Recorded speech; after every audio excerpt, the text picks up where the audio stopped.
Railway ನಿಲ್ದಾಣ, ಜಿಲ್ಲಾಸ್ಪತ್ರೆ ಎದುರಿನ ಅನಧಿಕೃತ ಗೂಡಂಗಡಿಗಳ ತೆರವು.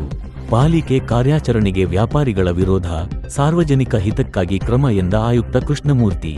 ಹಾಸನದಲ್ಲಿ ನಗರದ ರೈಲ್ವೆ ನಿಲ್ದಾಣ ಹಾಗೂ ಜಿಲ್ಲಾ ಸರ್ಕಾರಿ ಆಸ್ಪತ್ರೆ ಎದುರಿನ ಸಾರ್ವಜನಿಕ ಸ್ಥಳಗಳಲ್ಲಿ ಅನಧಿಕೃತವಾಗಿ ನಿರ್ಮಿಸಲಾಗಿದ್ದ ಗೂಡಂಗಡಿ, ತಳ್ಳುಗಾಡಿ ಹಾಗೂ ಬೀದಿಬದಿ ವ್ಯಾಪಾರ ಮಳಿಗೆಗಳ ವಿರುದ್ಧ ಹಾಸನ ಮಹಾನಗರ ಪಾಲಿಕೆ ಗುರುವಾರ ಬೆಳಿಗ್ಗೆ ಜೆಸಿಬಿ ಯಂತ್ರದ ಮೂಲಕ ತೆರವು ಕಾರ್ಯಾಚರಣೆ ನಡೆಸಿತು. ಪಾಲಿಕೆ ಆಯುಕ್ತ ಕೃಷ್ಣಮೂರ್ತಿಯವರ ನೇತೃತ್ವದಲ್ಲಿ ನಡೆದ ಕಾರ್ಯಾಚರಣೆ ವೇಳೆ ಕೆಲ ವ್ಯಾಪಾರಿಗಳು ಹಾಗೂ ಆಟೋ ಚಾಲಕರು ತೀವ್ರ ವಿರೋಧ ವ್ಯಕ್ತಪಡಿಸಿದ ಘಟನೆ ನಡೆಯಿತು. ಬೆಳಗ್ಗೆಯೇ ಆರಂಭವಾದ ಕಾರ್ಯಾಚರಣೆಯಲ್ಲಿ ರೈಲ್ವೆ ರಸ್ತೆ ಮತ್ತು ಜಿಲ್ಲಾ ಆಸ್ಪತ್ರೆ ಎದುರಿನ ಪಾದಚಾರಿ ಮಾರ್ಗವನ್ನು ಅತಿಕ್ರಮಿಸಿಕೊಂಡಿದ್ದ ತಾತ್ಕಾಲಿಕ ಗೂಡಂಗಡಿಗಳನ್ನು ತೆರವುಗೊಳಿಸಲಾಯಿತು. ಜೆಸಿಬಿ ಯಂತ್ರದ ಮೂಲಕ ಅಂಗಡಿಗಳನ್ನು ತೆರವುಗೊಳಿಸುತ್ತಿದ್ದಂತೆ ಕೆಲ ವ್ಯಾಪಾರಿಗಳು ಅಧಿಕಾರಿಗಳೊಂದಿಗೆ ವಾಗ್ವಾದ ನಡೆಸಿ ಜೀವನೋಪಾಯ ಕಸಿದುಕೊಳ್ಳಲಾಗುತ್ತಿದೆ ಎಂದು ಆಕ್ರೋಶ ವ್ಯಕ್ತಪಡಿಸಿದರು. ವ್ಯಾಪಾರಿಗಳು ಮಾತನಾಡಿ, ನಗರದ ಅನೇಕ ಕಡೆಗಳಲ್ಲಿ ಇದೇ ರೀತಿ ಬೀದಿಬದಿ ಅಂಗಡಿಗಳು ಕಾರ್ಯನಿರ್ವಹಿಸುತ್ತಿವೆ. ಆಯ್ದ ಕೆಲವರ ಅಂಗಡಿಗಳನ್ನು ಮಾತ್ರ ತೆರವುಗೊಳಿಸುವುದು ನ್ಯಾಯಸಮ್ಮತವಲ್ಲ. ಪಾಲಿಕೆಗೆ ಪ್ರತಿದಿನ ಶುಲ್ಕ ಪಾವತಿಸುತ್ತಿದ್ದರೂ ಯಾವುದೇ ಲಿಖಿತ ನೋಟಿಸ್ ನೀಡದೆ ಏಕಾಏಕಿ ತೆರವು ಕಾರ್ಯಾಚರಣೆ ನಡೆಸಿರುವುದು ಸರಿಯಾದ ಕ್ರಮವಲ್ಲ ಎಂದು ಅಸಮಾಧಾನ ವ್ಯಕ್ತಪಡಿಸಿದರು.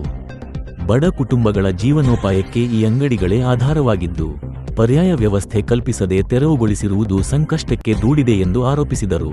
ಈ ಕುರಿತು ಪ್ರತಿಕ್ರಿಯಿಸಿದ ಮಹಾನಗರ ಪಾಲಿಕೆ ಆಯುಕ್ತ ಕೃಷ್ಣಮೂರ್ತಿ, ರೈಲ್ವೆ ರಸ್ತೆ ಹಾಗೂ ಜಿಲ್ಲಾ ಆಸ್ಪತ್ರೆ ಎದುರಿನ ಪಾದಚಾರಿ ಮಾರ್ಗಗಳನ್ನು ಸಾರ್ವಜನಿಕರ ಓಡಾಟಕ್ಕೆ ಮುಕ್ತಗೊಳಿಸುವ ಉದ್ದೇಶದಿಂದ ಕಾರ್ಯಾಚರಣೆ ಕೈಗೊಳ್ಳಲಾಗಿದೆ ಎಂದು ಸ್ಪಷ್ಟಪಡಿಸಿದರು. ಸಾರ್ವಜನಿಕ ಸ್ಥಳಗಳಲ್ಲಿ ಅನಧಿಕೃತವಾಗಿ ಗೂಡಂಗಡಿ ನಿರ್ಮಿಸಿ ವ್ಯಾಪಾರ ನಡೆಸುವುದು ನಿಯಮಬಾಹಿರ. ಬೆಳಗ್ಗೆ 6 ಗಂಟೆಯಲ್ಲೇ ಸ್ಥಳ ಖಾಲಿ ಮಾಡುವಂತೆ ಎಚ್ಚರಿಕೆ ನೀಡಲಾಗಿತ್ತು. ಅದರಂತೆ ಬೆಳಗ್ಗೆ 10 ಗಂಟೆಯಿಂದ ತೆರವು ಕಾರ್ಯಾಚರಣೆ ನಡೆಸಲಾಗಿದೆ.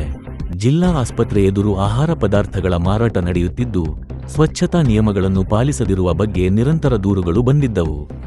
ಪಾದಚಾರಿ ಮಾರ್ಗಗಳಲ್ಲಿ ಕಸ, ಬಳಸಿದ ಕಾಫಿ ಲೋಟಗಳು, ಎಣ್ಣೆ ಬಾಟಲಿಗಳು ಹಾಗೂ ಇತರ ತ್ಯಾಜ್ಯಗಳು ಬಿದ್ದಿರುವುದರಿಂದ ಸಾರ್ವಜನಿಕರಿಗೆ ತೊಂದರೆ ಉಂಟಾಗುತ್ತಿತ್ತು. ಆಸ್ಪತ್ರೆ ಪ್ರದೇಶದಲ್ಲಿ ಸ್ವಚ್ಛತೆ ಕಾಪಾಡುವುದು ಅತ್ಯಂತ ಅಗತ್ಯವಾಗಿದೆ ಎಂದು ಹೇಳಿದರು.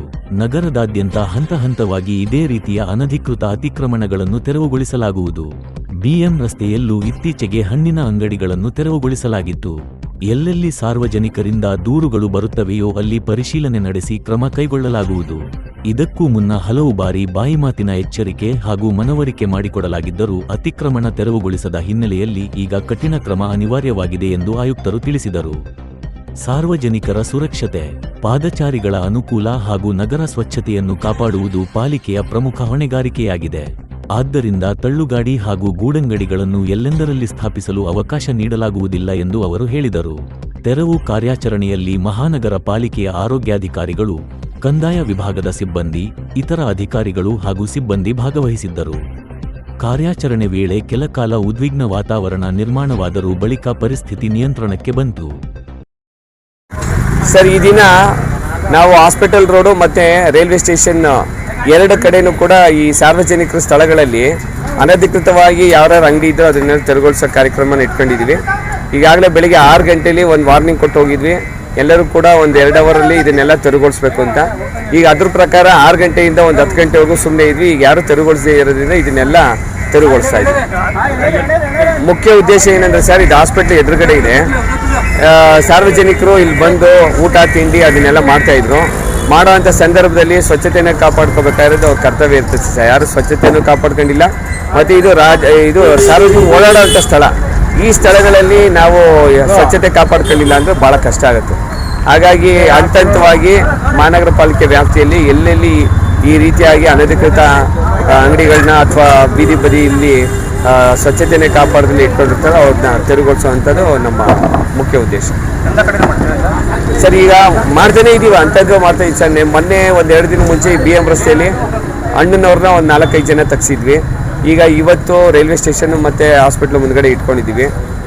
ಕ್ರಮೇಣವಾಗಿ ಎಲ್ಲೆಲ್ಲಿ ಕಂಪ್ಲೇಂಟ್ ಬರುತ್ತೋ ಅಲ್ಲೆಲ್ಲ ಅಟೆಂಡ್ ಮಾಡಿದ್ವಿ. ಈ ಹಿಂದೆನೂ ಕೂಡ ಅನೇಕ ಬಾರಿ, ಹೌದು, ಈ ಹಿಂದೆನೂ ಕೂಡ ಅನೇಕ ಬಾರಿ ತೆರವುಗೊಳಿಸಿದ್ವಿ, ಎಚ್ಚರಿಕೆ ಕೊಟ್ಟಿದ್ವಿ, ಎಲ್ಲ ರೀತಿಯನ್ನು ಅವ್ರಿಗೆ ಮನವರಿಕೆ ಮಾಡೋ ಹೇಳಿದ್ವಿ. ಆದರೂ ಕೂಡ ಇವರು ಯಾರು ಈ ತಳ್ಳಗಾಡಿ ಅಂದರೆ ಅವ್ರು ಯಾರು ವ್ಯಾಪಾರ ಮಾಡ್ತಾರೋ ಅವ್ರು ಯಾರು ಮಹಾನಗರ ಪಾಲಿಕೆ ಸ್ಪಂದಿಸಲಿಲ್ಲ. ಹಾಗಾಗಿ ಎಚ್ಚರಿಕೆ ಕೊಡೋದು ಅನಿವಾರ್ಯ ಏನು ಇರಲಿಲ್ಲ. ಎಲ್ಲರೂ ಕೂಡ ಇಟ್ಟು ಇಲ್ಲೇ ನಿಲ್ಲಿಸಿ ಅದ್ರ ಹಿಂದೆ ಕಾಫಿ ಟೀ ಲೋಟಗಳನ್ನ ಅಲ್ಲೇ ಎಸ್ತು, ಈ ಎಣ್ಣೆ ಬಾಟ್ಲುಗಳನ್ನು ಕೂಡ ಅಲ್ಲೇ ಎಸ್ತು. ಸ್ವಚ್ಛತೆ ಸಂಬಂಧಪಟ್ಟಂತೆ ಭಾಳ ಕೆಳಮಟ್ಟದಲ್ಲಿತ್ತು. ನಾವು ಮುಖ್ಯ ಉದ್ದೇಶ ನಾವು ಸ್ವಚ್ಛತೆ, ಹಾಗಾಗಿ ಇದನ್ನು ತೆರವುಗೊಳಿಸಿ. ಸರ್ ಬಡವರು ಪ್ರಶ್ನೆ ಬರಲ್ಲ ಸರ್, ಇಲ್ಲಿ ಸಾರ್ವಜನಿಕರು ಹಿತದೃಷ್ಟಿ ಅಷ್ಟೇ. ಬಡವರು ಶ್ರೀಮಂತರು ಅಂತ ಯಾವುದೂ ಬರಲ್ಲ ಇಲ್ಲಿ, ಸಾರ್ವಜನಿಕರು ಹಿತದೃಷ್ಟಿ ಅಷ್ಟೇ. ಆಮೇಲೆ ಮುಖ್ಯ ಉದ್ದೇಶ ಏನು ಗೊತ್ತಾ ಸರ್, ಇದು ಆಸ್ಪತ್ರೆಯಲ್ಲಿ ಮುಂದೆನೇ ಸ್ವಚ್ಛತೆ ಕಾಪಾಡ್ಕೊಳ್ಳಿಲ್ಲ ಅಂದರೆ ರೋಗಿಗಳಿಗೆ ಮತ್ತೆ ಭಾಳ ತೊಂದರೆ ಆಗ್ತದೆ ಸರ್. ಇಲ್ಲ ಇದು ಏನಂದರೆ ತಳ್ಳ ಗಾಡಿಗಳಿಗೆ ಎಲ್ಲಂದ್ರೆ ಅಲ್ಲಿ ಇಟ್ಕೊಳ್ಳೋ ಅಂಥದ್ದು ಎಲ್ಲೂ ಅವಕಾಶ ಇಲ್ಲ ಸರ್. ಈ ರೋಡ್ ಸೇಫ್ಟಿ ಆ್ಯಕ್ಟ್ ಪ್ರಕಾರ ಎಲ್ಲಿ ಅಂದರೆ ಸಾರ್ವಜನಿಕರು ತೊಂದರೆ ಇಲ್ಲದೆ ಇರೋವಂಥ ಕಡೆ ಎಲ್ಲಾದರೂ ಒಂದೋ ಎರಡೋ ಇಟ್ಕೊಳ್ಳೋಕೆ ಅವಕಾಶ ಕೊಡ್ಬೋದು. ಬೀದಿ ಫುಲ್ಲು ಅವರೇ ತಳ್ಳ ಗಾಡಿನೇ ಇಟ್ಕೊಂಡ್ರೆ ಅದು ತಳ್ಳ ಅಂದರೆ ಆ ಥರದ್ದು ಉದ್ದೇಶ ಇಟ್ಕೋಬಾರ್ದು ಯಾರೂ. ಒಂದೆರಡು ಇಟ್ಕೊಂಡ್ರೆ ಏನೋ ಅನಿವಾರ್ಯ ಪರಿಸ್ಥಿತಿಲಿದೆ ಹೇಳ್ಬೋದು. ಬಟ್ ಇವೆಲ್ಲವುದು ಕೂಡ ಅನಧಿಕೃತ